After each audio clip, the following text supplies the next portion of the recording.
this evening.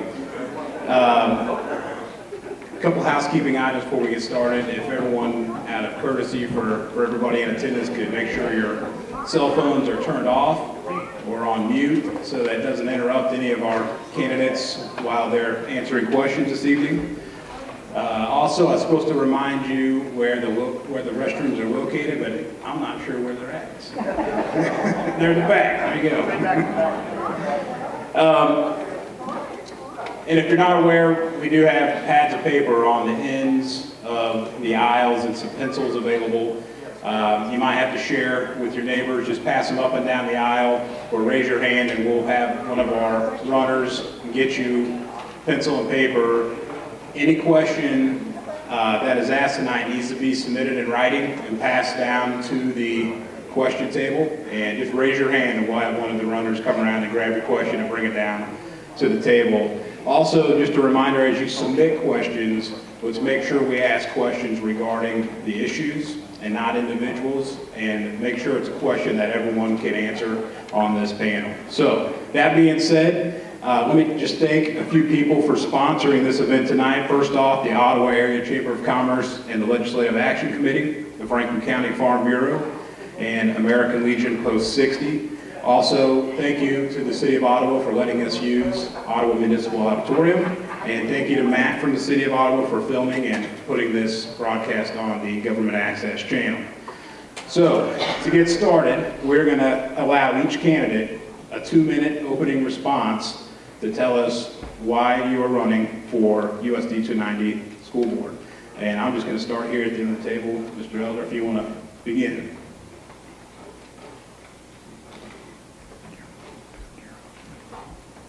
Okay, my name's Randy Elder. I was born and raised here in Ottawa, left when I was 19, went out to the Navy, and continued my career as a police officer after the Navy. I started driving in a school bus in Iowa when my wife and I moved up there. So I've been dealing with school children since then. That was in 1990. I've done other jobs along with that. I'm running for school board because I'm getting ready to retire, and I thought I'd give back to the community where I got my education. I've served on a school board. I was on a founding board in Arizona. It was the Northern Arizona Vocational Institute of Technology, where we took grants from the government and helped local schools set up transportation for the children to go to other schools that had the programs they needed to learn, like welding, nursing, and that kind of stuff. We started out with 4 schools. Ended up, the last time I talked to them, they were up to 16 schools in that little area of northeastern Arizona. That's it. Thank you, Mr. Elder. And just a reminder, thank you for doing this, but make sure as you answer any questions or make any comments, you do so in the microphone so we can all hear you and so the broadcast can record it. Mr. Woogie? My name's Norman Woogie, and my family and I have lived here in the Ottawa area. We moved here from Kansas. We've lived in Kansas many years. But we've been in the 290 district for 50-some years. I feel that we need people on the school board that has some building knowledge rather than depending on just a few people. There have been a lot of mistakes made. Norm, can you talk in the mic just a little bit? Oh, I was afraid it was too loud. Okay. And the school board, some of the members admit there's been mistakes. But I started out writing things that happened in the past, and the way we judge what happens in the future is what had happened in the past. And so I started making a list, and I was thinking about Dave Littleman's top 10. All the things I wrote down aren't funny at all. I still remember what happened in the old mill school for all my kids. The school board called it very nice in our school, and the kids in the community totally tearing down the old Lincoln School before they found out that it was needed as a cushion. Barb, could you pick that mic up? Sorry. Is that too loud? Okay. And asking for a huge amount of money in lump sum rather than doing maybe 2 projects at a time in an orderly manner. And that will assure that the money is spent wisely rather than just throwing money at the problem. And there is a problem. Our school is it was less than what some of the schools I went to, lots of stepfathers, and so we moved quite often, and some of the schools are better technological in the 50s than what the 290 is. Somebody's dropped the ball along there, but that's yesterday, and we need to move forward, and like I said, we need to have people on the board, and I have a lot of building experience. Norm, that's 2 minutes. We're gonna have to. Yeah, we're gonna have to move on. Thank you. And for all the candidates, your timekeeper's right here in the middle front row. He'll warn you if your time's getting short. Ms. Ward, go ahead. Hi, I am Susan Ward, and I am running for the school board. I've been on the school board for the past 12 years. I've been fortunate to see our district grow and change and meet the new challenges that each of our kids and our parents and our faculty have. What I have learned while being on the school board the past 12 years is that we're blessed to have talented and dedicated staff. But now, public education seems to be under attack by the legislature and the people in our positions of authority. And I know that our kids deserve better than what they're getting and what they're facing.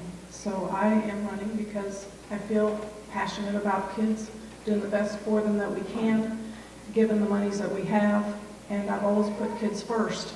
And so I'm running because I feel strongly enough about it to want to give back to the community and ensure that some of that happens for this town and this district.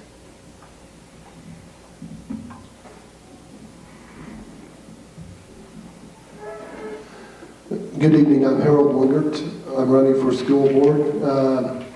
Basically, I'm running because I have 3 kids, and I've been a lifelong resident of Ottawa, and likewise, interested in education, interested in what the future is going to be. We can all talk about what the past is, but, education is always evolving.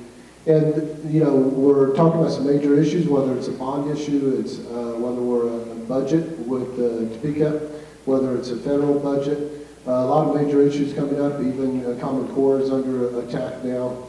So my thought is, it's just not one issue. We need a breadth of it and depth to understand the issues going forward.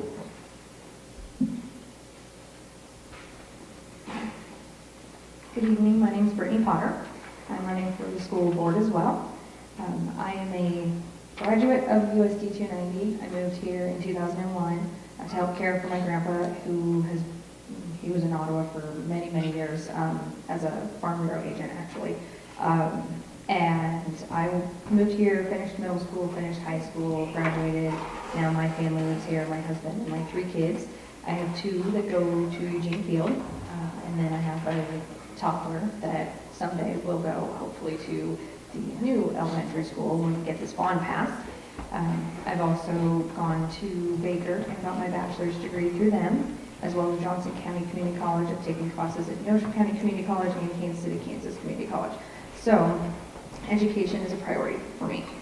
I am also a member of the Eugene Field Site Council, and I'm on their NTSS behavioral aspect. I'm the parent rep for the school, and then I'm on the after school program advisory board, and I am a very active committee member of the Time Is Now committee, working for that bond, and I also coach my children in many ORC activities. I'm running for school board to give back to the community, and because I feel this current school board is doing a fantastic job, I would like to be a part of that as well. I think I can bring a new perspective. I can bring the mom perspective. I think we can always use another woman on the school board as well. We just have a different outlook. So I would be very excited if I could get on the school board. I think I have a lot of great ideas. And I work well with the current administration at all of the schools, and the current board members all have been fantastic in my time that I've spoken with them as well. So, and education is not a one-size-fits-all. So I think having that mentality going into it will definitely help, because we are going the way of virtual education and some non-traditional routes, and that is really great for all of our students.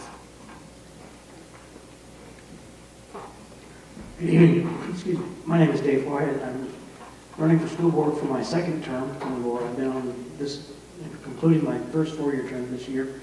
I'm running for board again because I've watched the district do some incredibly growth and maturity things this past 4 years. I am excited about the direction that we're moving as a district, and I want to stay involved and stay a part of that process. I have a couple of things that I want to see as we continue to grow. I want to see us continue to grow our accountability and trust with the community and the residents of USD 290. I think we've made some good strides in that area this year, in the last 2 years actually, and I want to see that continue. I do have some personal things involved here.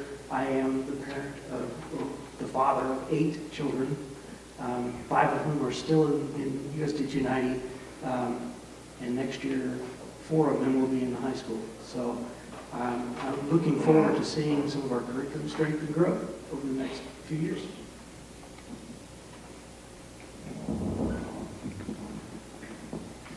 My name is Brian Kane. I am finishing up 8 years on the school board. And I started 8 years ago without a family, just me and my wife. And knowing full well that someday we would have a family, we would raise them here in Ottawa, I want to take part in the education system here in Ottawa. And that still remains true today. I have now 2 4-year-olds that will be attending kindergarten come fall. And my purpose still remains the same, that I want the best that we can offer our kids in this community. And we have made great strides over the last 8 years to bring technology and curriculum in alignment with 21st century needs. And I am looking forward to seeing the outcome of the bond issue. I'm looking forward to seeing how this community can come together and give the kids what they need.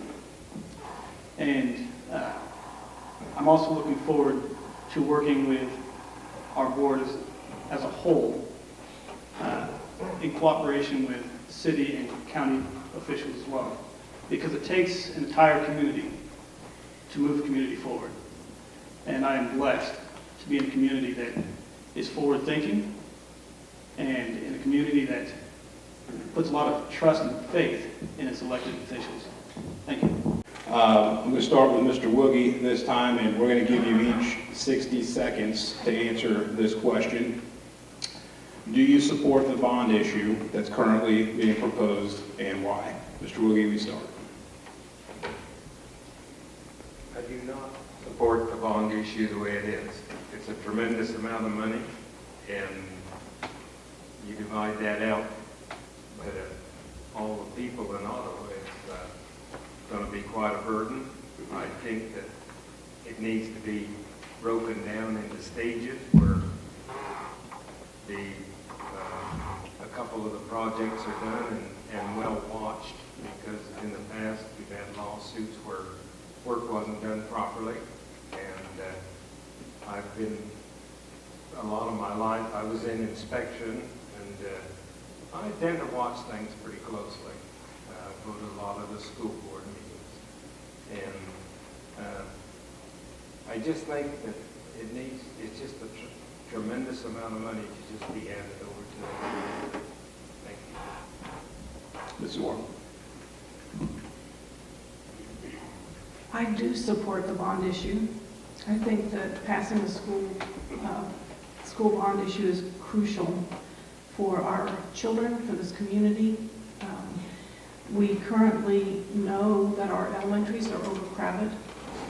We know that our elementaries aren't able to provide the same environment for all of the kids in each of the schools. We know we must improve safety. Our world has changed quite a bit. We know that we have to improve technology. We've got to get more focus and curriculum in the sciences and math area. We've got to get our kids career and college ready, which means we've got to get our C-Tech buildings up to speed so that we can produce our kids that are ready to walk into either a job or secondary education. And lastly, the funding from the state. We currently know that we will get 42% of that back to our community. And I think the time is now, it won't get any less expensive. Thank you, Mr. Winger. Well, my position's evolving. I've always supported the bond issues in the past and worked very hard on the previous one. And I do see a lot of concerns with the current bond issue. The RAP needs to be explained some more. I'm not so sure we've clearly defined a lot of parts of the bond issue, the moving parts of the elementary school, things like that. However, with the changing, evolving legislature, the 45% is now going to go down to 27%. That's a $17 million hit if we don't pass a bond issue. Construction goes up to 3% a year. If we wait 2 years, that's a $21 million hit if we wait. So I do agree that we need to pass a bond issue. What I really want to see is accountability and how we're going to do that in more details, but I will support the bond issue. Thank you, Mrs. Potter. I absolutely support the bond issue. As I stated in my introduction, I'm a committee head for the Time Is Now committee. We have worked very, very hard to educate the community as to the need for this bond.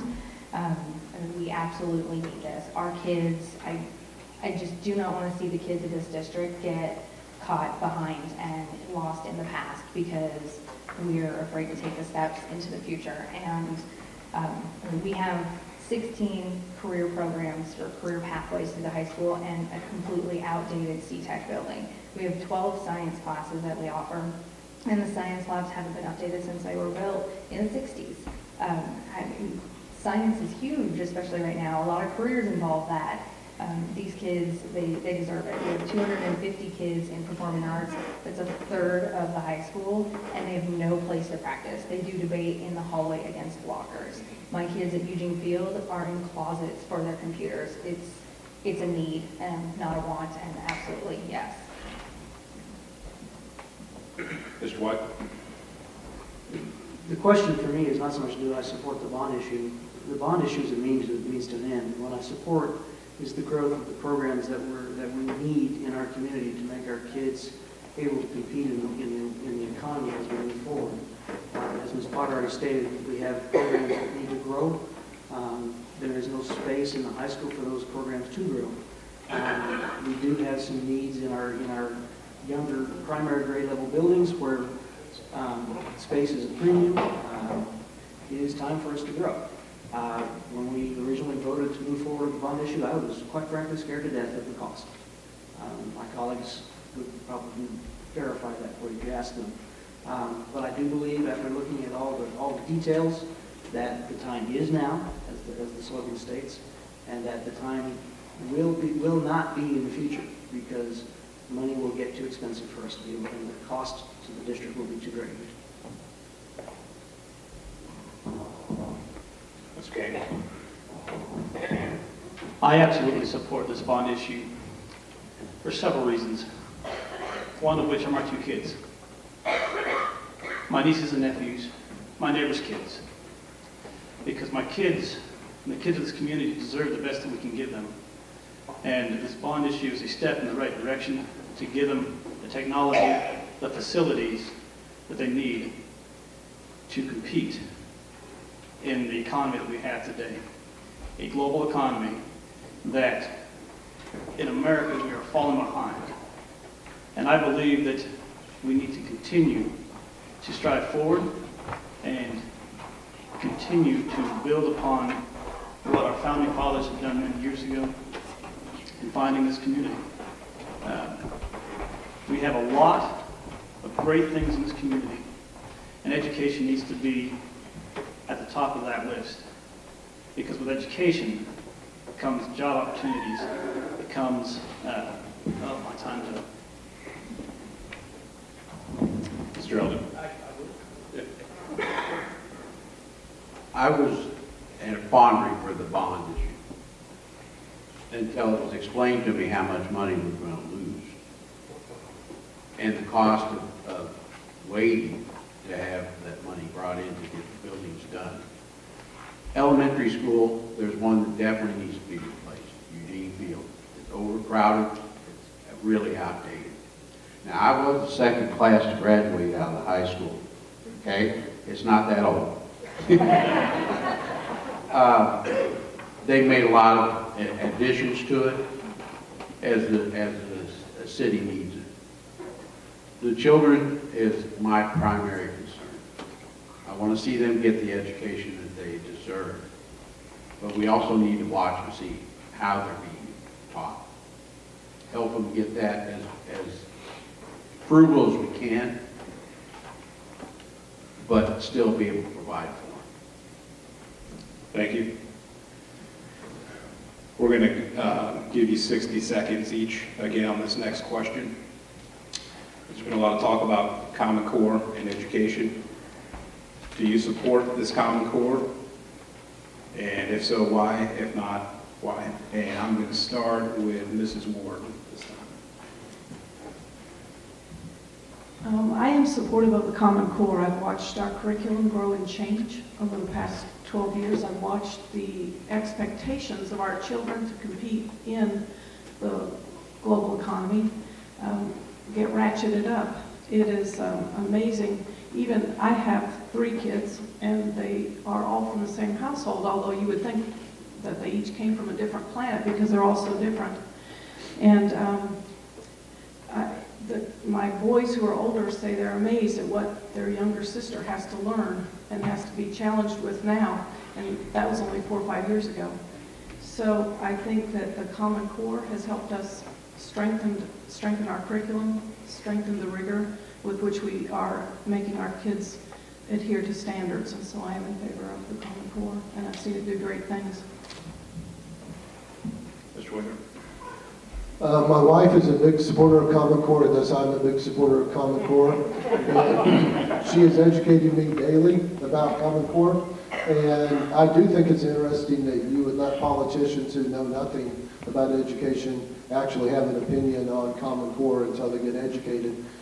She's been working on me for a couple of years now, and I still can't comprehend everything. But absolutely, I support Common Core. I think that what we need is to push Common Core, and I trust that the bills going through the legislature will not deter what we're doing. So yes, I support Common Core. I also support Common Core. Having been a child that started their education in a different state and then moved to Kansas right in almost the exact middle of my education, it's very, very important that we have some kind of common standards amongst the states so that we can transfer in and out of schools, and even it sometimes differs down to the district at some levels in some states. So it's very important that we have some kind of universal expectation so that when we're going to college on the West Coast, the East Coast, wherever, we've all been taught what we need to be taught. I also think learning things in a variety of ways is beneficial because, again, education is not one size fits all. Everyone learns differently, and having a deeper, greater understanding and being able to use analytical thinking and, critical thinking is what is expected in the workplace. So Common Core meets all of those things, in my opinion, and I don't really see a negative to it.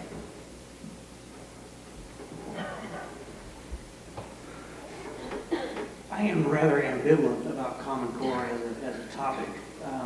I understand the concerns that people have regarding what is involved and what seems to be being left out. I think the bigger issue there is coming to understandings of what we all agree need to be dealt with.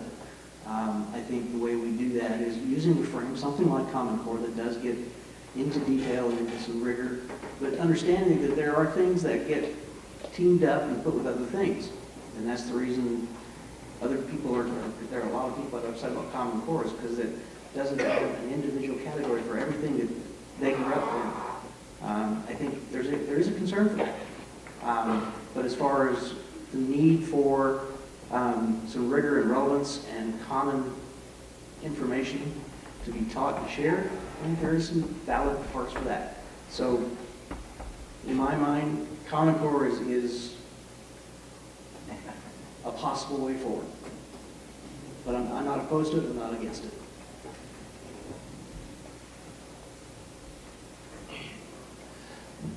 I do support Common Core because I do believe that, as was mentioned earlier, provides a universal transformation from state to state across the country.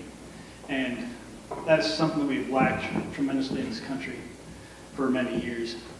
And Common Core, I think, is just another system in our education ability to bridge that gap between the states. It's not perfect, but it's still better, in my opinion, than what we've had. So I do support Common Core. My opinion of Common Core would be that my children, because we travel all over the United States, my wife gets recruited, she's there. And they've been to different states when they're for their education. One of the things that they ran into, or we ran into as parents, was that one school district, they were at one grade level. We moved to another state, and they put it different because they weren't up to snuff to theirs. Or they were ahead when we moved to Arizona. So if they're teaching the same thing in all 50 states, then that's a good thing. So I'm for Common Core. And Mr. Woogate? Yes, I do support Common Core. There needs to be huge changes in our education system. It's so many of the kids are sleep deprived when they go to school. School starts too early. And maybe we need to have 2 shifts where kids go 4 hours early and some of them late. I can't do anything until 10 o'clock in the morning, sorry. But I'm good all night. I work the second shift most of my life. But I've seen the products of what's come out of the school. Kids that have graduated from schools, kids that have not quit school, and keep kids there in my shop, and they learn skills. The last boy was 19, just graduated recently from school, and not prepared for life. He could not be a productive citizen. And in those 3 days, he learned to weld, and he's ready to go. All right, thank you. Earlier today, we had a fantastic Mayor's Prayer Luncheon at noon at Big Lutheran Church, and our speaker was talking to us about childhood development, and one of the topics he mentioned was early childhood development. One of the questions we had submitted is to ask your opinion on your thoughts of education in this district regarding early childhood education, looking at ages 0 to 5. What are your thoughts on including or increasing early childhood education with those age groups in this district? And I'm going to start with Mr. Winger. We'll give you 60 seconds. I'm a huge supporter of early childhood education in preschool, and I'm actually in favor of all-day preschool. I think I think the studies are clear that at the ages of 3 and 4, if we get those young minds in and we get them up to speed, they do better. They enter kindergarten and they're able to take off from kindergarten. And if you take the kids that are not with that, they clearly are disadvantaged. So absolutely, I think we have obligation to support early childhood and also get that education going early. Thank you.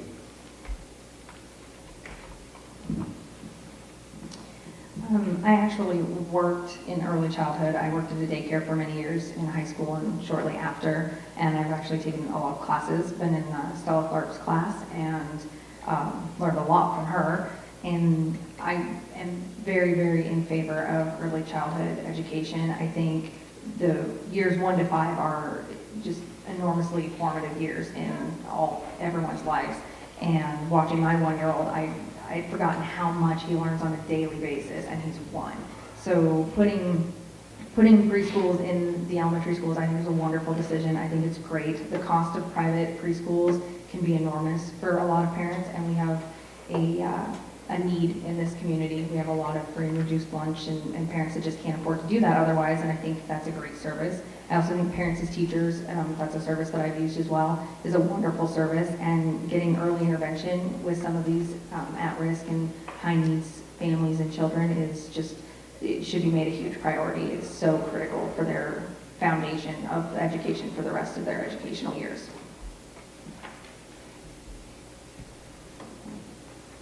I am certainly in favor of supporting kids as they learn in the early years, and are starting to develop and through that very important window of time. I believe that it's important that we offer those opportunities for families to choose to use the school district-wide early childhood system. I also am strongly in favor of families making use of our private preschools.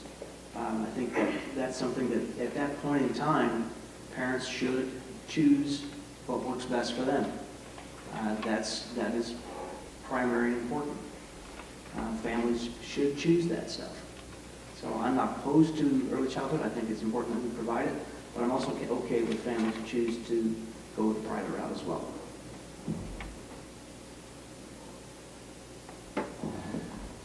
I absolutely support early childhood education. I've got a family that have early childhood education degrees, and they are doing great things with their students and classes. But I also believe that education starts in the home, and we need to equip our families, our parents, with the ability to teach their young children from early on. A lot of times, those kids that kind of fall through the cracks, they unfortunately come from broken homes, where a parent is working 2 or 3 jobs to support the family. And I think we have an obligation to those students and to those families to give them an outlet to bring their children in to get the education they need so that they can break the bond of poverty within their family history.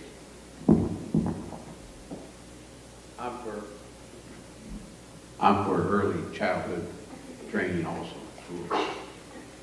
But I think like Brian does, that it has to go back to the family and be taught at home. Children today are a whole lot more advanced when I was a child, especially including the electronics and stuff. I got a granddaughter that's 2 years old. She knows how to mess with my cell phone and turn it on and get to where she wants to go in it. But we need to help the parents to get there, to help them to teach their children and spend time with their children and to get them educated. Help the parents, that's what needs. I definitely think that teaching kids at home and little schools before they go to school. Mr. Wilkie, can you talk? To prepare them for their education. Back when our daughter started to go to school, the school board says, don't, and this was not just in Kansas, this was all over the place, don't teach your kids anything. The teachers want to teach them because they don't want to confuse the kids. Well, we found out that didn't work. But And what the children need, number one, and priority, is a good night's sleep.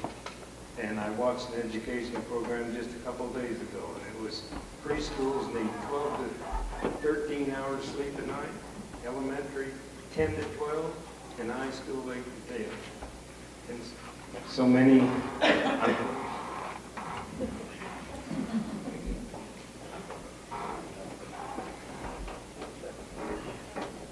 I do support early childhood education. I selected that for my children, and I felt like they had a good seamless transition into the school district and were ready when they got there. The way that I've manifested this is by supporting expansion of the programs to the space capacity that we have in our district. And yet, when the expansion occurred, we also asked, what about the private preschools? We don't want there to be a point at which that takes kids away from them. And we found there was a huge, tremendous need that is being unmet in our community.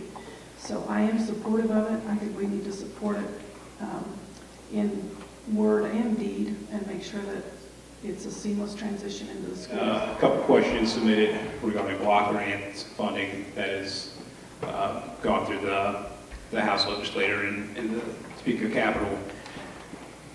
We're going to give you 60 seconds each to answer this question. With that block grant funding, it could create challenges that vary across school districts. What are your thoughts on those challenges that it creates, and what are some solutions that we could add to help with the potential lack of funding in our school district? And I'm going to start with Mrs. Potter, 60 seconds for this question. So since I have not been on the school board before, school finance is something I'm still studying up on, but I have been doing my research over the past couple months. The block grant, though, on paper kind of seems like it might be a good thing because, well, it's, use the money however you want and that kind of stuff. It really, that's just a rouse. Is not ideal. It's going to take away the equalization. It's going to help some of the bigger districts, and it's not going to help some of the smaller districts, which we happen to be. And so overall, there will be some challenges. I don't have a solution at this point because I don't know what all those challenges will be, but I do know that I'm very good at working with what I'm given, and it's beyond my control as to what the governor and his house choose to do. So I will work with what we have and make the best of it and ensure that the kids get everything that they need. So we'll make it happen, whatever the case will be. The block grants themselves, the biggest issue there is that it was an easy way for us to take a $300,000 plus minus cut in fund that you really close. Oh, by the way, for that money we don't get, you can move your other money around and make it fit where you need to. The assumption being that we were wasting somewhere around $300,000, and I don't think that we were. I think we have invested our time and talents in educating our children, and the money that was being funded by the current state funding level was necessary. I think if I were to lay out a guideline of where I would go with it, I would say that we will have to make sure that we're spending money in the classrooms first, making sure that the kids are getting the education they need, and that's where I would focus. And then if we have to come up short somewhere, there are other areas that we could come up short.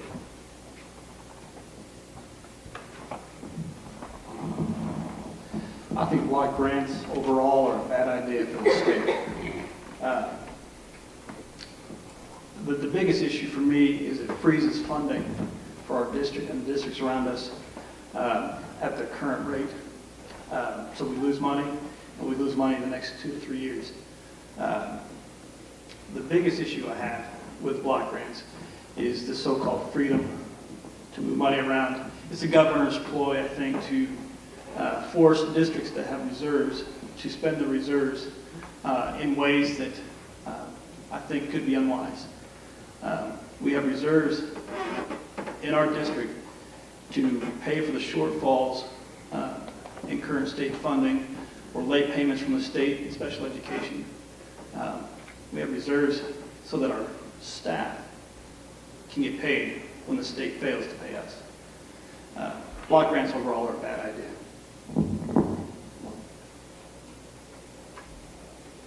Block grants can have a good thing where they can use their money where they need to have it. Because right now, the way they do it, the government tells them, the state tells them where to put the money. They don't have a choice. So then we cut programs. And unfortunately, though, block grants are tied into property taxes and student enrollment. So that's where they catch us.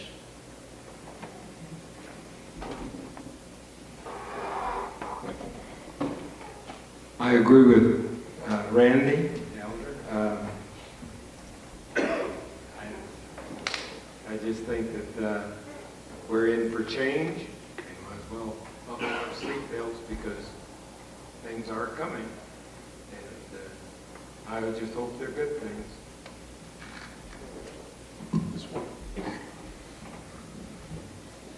Under the current proposed changes towards block grants, the USD 290 district will lose in excess of $300,000. And you wouldn't run a business the way that this is being done because we currently have contracts with all of our staff to pay them through this year.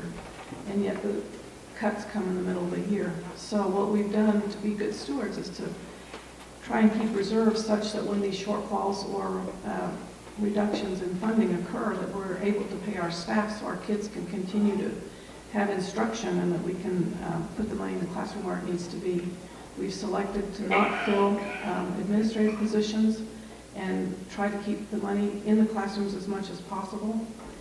But a district our size is kind of not too small, not too big, and we will definitely lose out through the payments not being equalized under the current formula that we have.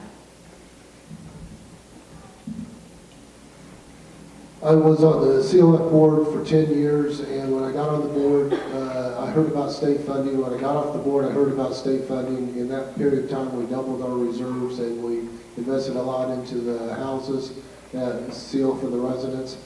Block grant is just a change in the way the state's giving us money. They're taking away the restrictions. I guess I look at it as a double-edged sword, or at least an alternate.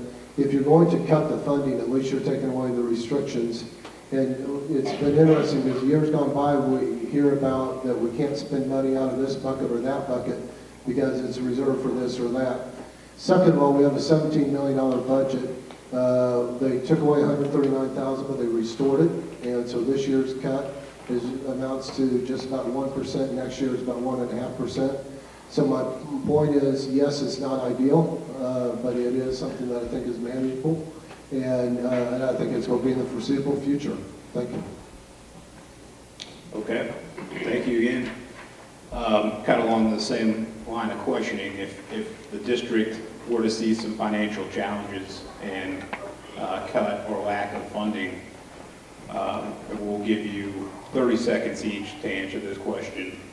Would you support a pay-to-play type of program for students to participate in athletics or other fine art activities?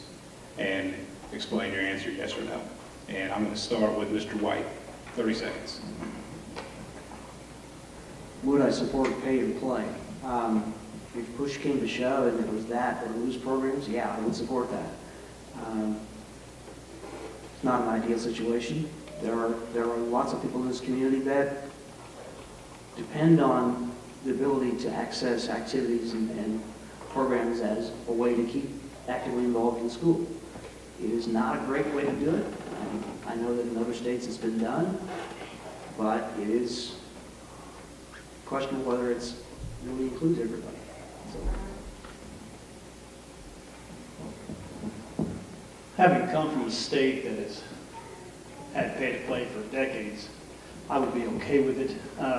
But I also think we need to keep in mind the low SES families that cannot afford to play if they have to pay. And we have to have a system in place to support those families that desire to play but can't afford it.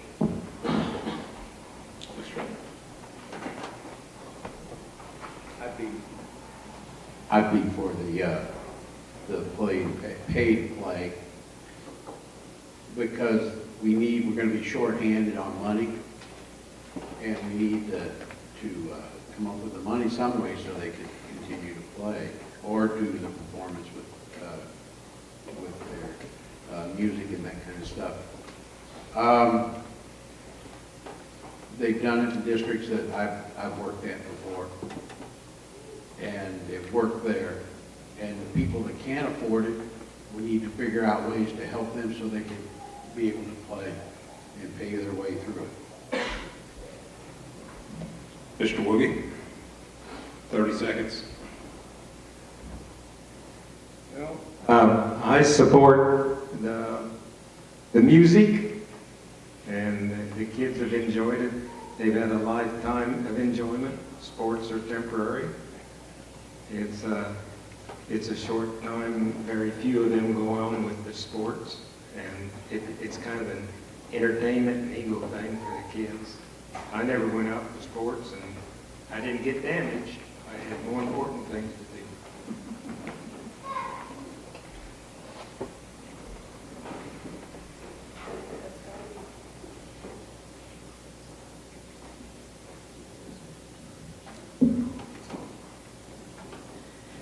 I think that's an exercise that we've got to keep going through, is the analysis of what the cost is and what the benefits would be, and how much of that cost we could truly push onto the families that we currently are asking to support us in many other ways in our school districts. I have a child who, if he hadn't had a chance to play soccer and be a part of activities, wouldn't have graduated. And so from my standpoint, it would have been worth it for me to pay for him to play. But there are people who don't have that option in terms of their financial capabilities. So I think we've got to be mindful of the cost and benefit for the kids and the parents. Yeah, I think it's a complicated answer that 30 seconds won't answer. I have a soccer player, a band player, debate player, or debate person. And, what are we talking about and how deep are we going? We're gaining 1% a year in free and reduced lunches. In this district, we have right at 50% free and reduced lunch. And so, you could say, sure, it's easy to pay to play. What do you pay to play? How far do you take it? And then the other thing is, what do you do? Because we're already 50% free and reduced lunches. So I think you have to consider that very carefully. I don't have a yes or no answer. I don't like to make decisions without all of the information. I would have to take it under advisement. It would depend on what was being cut, how much we're talking about. There's just too many factors. But ultimately, sports are more than just sports. And in this district, we have a need, and it keeps kids in schools. It teaches teamwork. It teaches graciousness, how to lose, how to win. It teaches how to balance your time, get your schoolwork done, and your athletics. There's so many life lessons to be taught from sports that to cut the program or to make it pay to play would just be a huge disadvantage to a lot of people. We live in a wonderful community. We have ORC.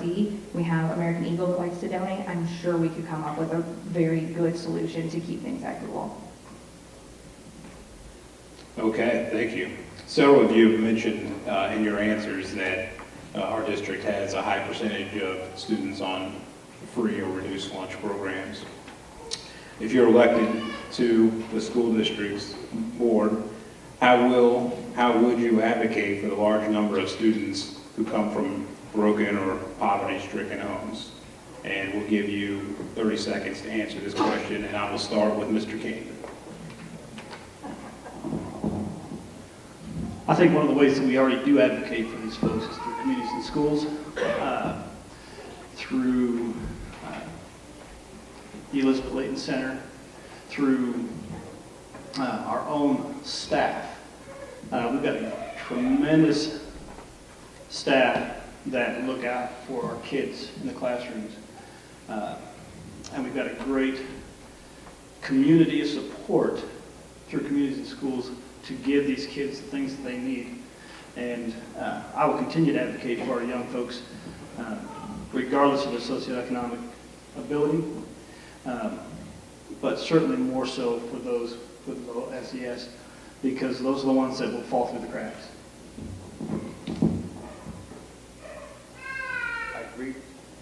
I agree with what you say, Brian. We need to help the children that come from poor families. And the community can come together. And it's like you said, the staff is real supportive of the children. And as a bus driver, we did the same thing too. We looked out after the kids. If they needed something, we made sure that they got the help that they needed.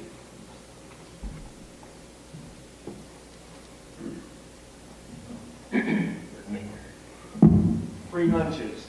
There's two stages of lunches, sorry. Some people don't pay anything if they're not have the ability, and then the people that can pay twice. I think everyone should have free lunch. That'd be a good place for the school board to spend money. And also like to see the kids have lunches available year-round, and also have the schools open year-round so that the kids that want to learn a little more, because when they come back in the fall, they're zombies. They're used to just riding around in circles, and I just think that they stop on. Throughout my tenure on the school board, I've always advocated for every child, and I've looked at them blindly, whether they've had or qualified for free and reduced meals or not. So every time we've evaluated and implemented programs like communities and schools, partnerships with Elizabeth Layton Center, partnerships with Neosho County Community College, any way that we can make avenues of education for every single student, I think that's vital. And I would not stop doing that if I were elected the next term. So. I'm a huge advocate of free and reduced lunches. I'm also an advocate of the backpack program and also the breakfast programs. I think anything we can do to assist goes back to improving their own quality of lives and improves their education. And so absolutely, big supporter. I think that providing a fantastic education and honestly, I think passing this bond and getting the facilities that we need for these kids is going to be the best way to break the cycle and then decrease the number of free and reduced lunch. There's nothing inherently wrong with being a free and reduced lunch, but my way of advocating for those kids is by making sure that they leave these schools with the education they need to go out and make the money that their families are not making at this time. There's nothing wrong with it, but I mean that's how I would advocate for them. Education, it's the foundation, it's the starting point. In my teaching career, part of my teaching career, I spent teaching in inner city Kansas City, Kansas, where poverty was more along the lines of 80 to 90% of our student body as opposed to 50% as it is here. I can tell you that I believe that the school district does an outstanding job of advocating for our lower income families. I'm a big fan of the way communities and schools advocates for families. Notice I'm using the word family and not kids. It's not just the kids. The families depend on support as well. So it's important that we support all of the families involved in these situations as well as the kids that are coming into our schools. The first question of the last two is, with so many parents and many of two families with two parents, both of them working, what can we do to have a more family-friendly school schedule in USD 290? And I'm going to start with Mr. Elder, 60 seconds. Right now, we're doing after-school programs, which is helping out the families. That's run by a separate group in the schools, but it's held in the schools, and the kids are transported back and forth by transportation. I think that should continue on, and that would help out parents with dual jobs. My children didn't have after school, so they had to be latchkeys. But we made up for that when we got home, because we sat down and read with them, and studied with them, and took care of them that way.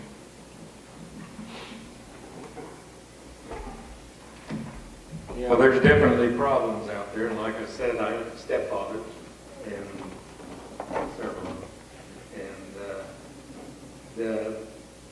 I got a good education from the kids and going to schools all the time and finding the hierarchy. That we just have problems that, and things are going to change, and they're going to change Talking like nationwide. And that's the way I feel.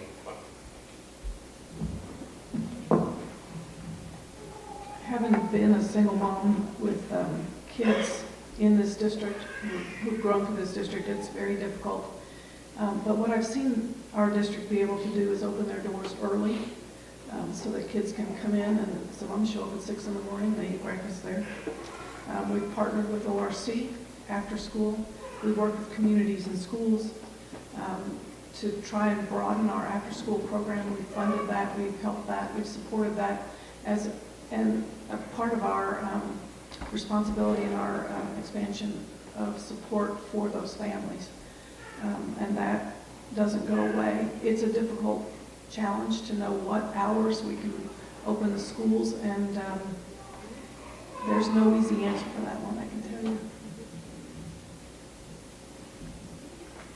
And I think the issue's only going to grow as we become more and more dependent on two families. I think we'll have to expand some after-school programs. I think we need to also talk about aligning the school day and aligning our bus routes. And there's a whole lot of issues that we can discuss moving forward. And then there's also other partnerships we can form, whether it's community and schools, it's ORC has been discussed as well. And what other partnerships can we form out there so the school district's not the only one providing this solution? This is actually something that I've had a hand in a variety of ways. At one point, I was a single mom, and then at one point I worked as well as my husband worked, and luckily we had some family to help, but not everybody has that. I've worked very hard with the after-school program with Reach for the Stars from communities and schools. I was part of the group that came up with the solution to the early out Wednesdays, where we provided that alternative. I think the ORC's provided some great assistance. I think continuing those partnerships is part of it.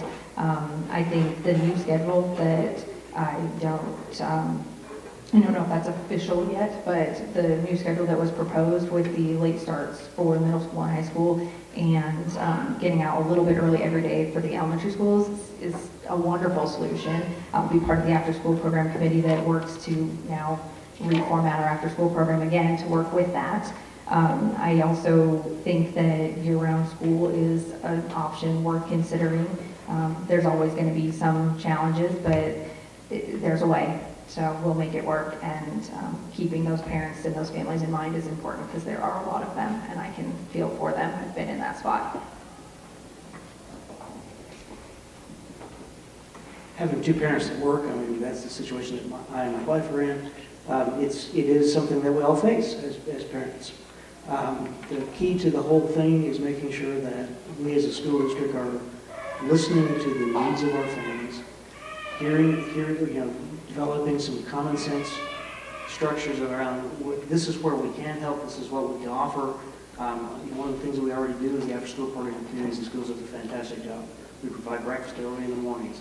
When you look at the high school and they've instituted the one-to-one situation where the kids are having access to individual computers, there are families at homes that do not have internet access, so the district has accommodated them by leaving the building open later so they have access to the internet. It's a common sense, listening to our families approach that is necessary to make sure that we support all those families.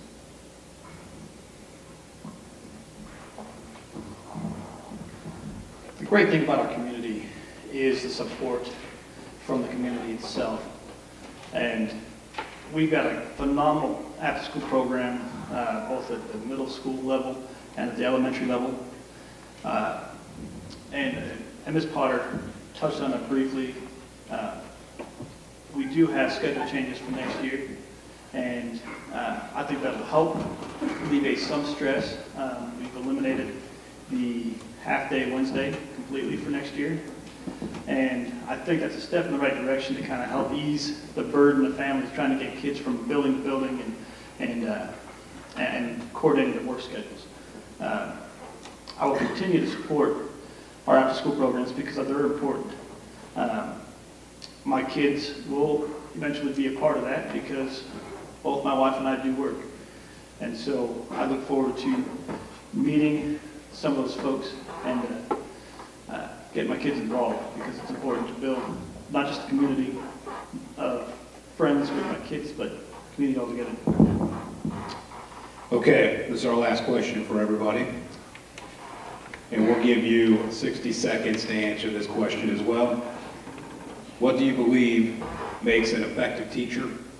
And if you're elected to the school board, what do you believe your role is to help support that idea of an effective teacher? And I'm going to start with Mr. Woogie, 60 seconds.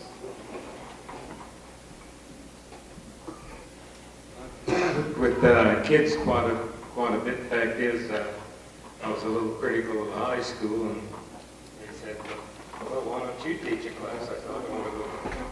And I thought, well, that's not fair, criticizing. I should have. And so I did teach a class. And asked questions, and I asked if anybody had been asked if they were asked what they want to do with their lives. You talking to the mic. Asked what they wanted to do with their lives, and none of them was asked by any of the teachers. I think that the teachers probably should have a 2-year apprenticeship. I served a 4-year apprenticeship in the trades, and just because some of the teachers aren't as effective, if they had a person working with them at least for a year, it would help out to get them set out on the right foot. Can you repeat the second part? Sure.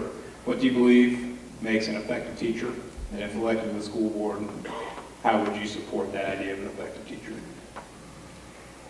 I believe that an effective teacher is someone who's received a quality education and then takes that to the next level by being a lifelong learner and by maintaining a willingness to learn. The way that we've supported it and the way that I will continue to support it is through an administration that helps them by evaluating, guiding. We've maintained our academic coaches to help provide different ideas. And we've also provided team time so that teachers can learn from each other to be even more effective. They can see what other ideas are out there for their kids. So I guess when asked, I guess some of it is time and respect for those teachers to allow them the time to plan and the time to see what works and what doesn't, the time to apply strategies for each individual child. Well, just after you get your education from Kansas State University, then I think it takes compassion and dedication to your trade. I think also it takes the ability to create a learning environment. And then I think the other thing that's really challenging is how do you take this student who isn't necessarily motivated to learn, and how do you motivate them to learn? And I think so what you have to have strategies to motivate students to learn. And then to me, is you got to keep learning every day, because as we've already talked about, the education is evolving. And so I think what worked 5, 10, 15 years ago will not necessarily be what we do in the future. So I think from that standpoint, you want flexibility in the classroom with the teacher to keep evolving as time moves forward. I would just like to say that I am not a teacher. I have a lot of respect for teachers. It is not something that I myself could ever do. They have compassion and they have patience, and the teachers in this district, all the teachers that I've come in contact with and all the ones that my kids have been just absolutely wonderful. They care for the kids and they're adaptable. They have to be willing to learn from the past and adapt to the future, because education is changing. And again, education isn't one size fits all. When you've got a class of 20, 30 kids and they all learn a little bit differently and they all have something special about them, the teachers that I think do the best at this job are the ones that recognize that and then encourage that. As far as what I would do, to help the teachers is, work with them. I have a good working relationship with many teachers in this district, and I think the fact that I have respect for them and what they do, and I have a willingness to want to help them do what they do to the best of their ability will help me make their job a little easier. But basically listening to the teachers and then doing what I can within my ability as a school board member to provide them what they need. My major professor at K-State told me two things. He says, if you're going to be in this business of teaching, you better first love what you're teaching. And second, you better love being around the people you're teaching, which means you better know your subject matter and you better love being around kids. If you can't do those two things, don't be a teacher. The best thing that I can say that we do as instructors, and when I was teaching, and as a board member now, and as a parent, is to love what we do, love the subject matter, and finally, make sure that the techniques and the approaches and the styles of learning that are involved in learning how to do what you're asking a student to do make sense to them, are clear and stepwise, so that kids can grasp onto the pieces of it and move forward into the next step.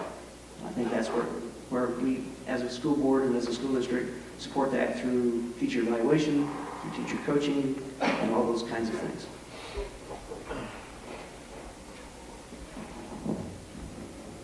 I have the great fortune of having married into an education family. Most of that family are former educators or current educators. And the one thing that they all have in common is the joy they had for teaching kids. And the willingness to stay late or come in early to help those that needed help.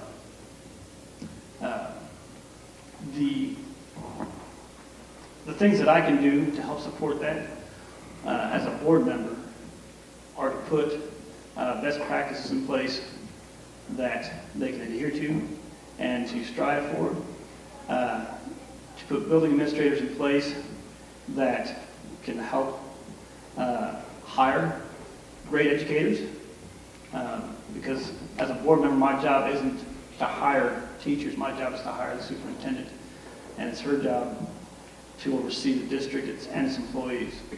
And we do a fantastic job with the education that we have today and the educators that we have today. I think that what makes an effective teacher is one that knows their subject, their class, and make a personal connection with those children. Some children sometimes feel like the teacher just stands up there, spouts off words to them, and doesn't really care about them. I had a teacher one time that I thought just hated me. Maybe a good reason why. But anyway, she took the time to help me, and she even went in on Saturdays and sat me down and helped me get through her class. I think with me as a school board member is to make sure that they have the resources to be able to spend the time with these children, and it's hard to do with that number of children because of the size of the classes. But that, as a board member, I would make sure that that was given to them, the opportunity to be able to spend time with their kids. Okay, well, thank you again to all the candidates for being here. I think it's pretty easy to see you all have a deep passion for the kids in our district, and good luck to every one of you as you near this vote here in the next couple of weeks. We will take a quick 5-minute break to change over the tables, and then we'll have the city commissioner candidates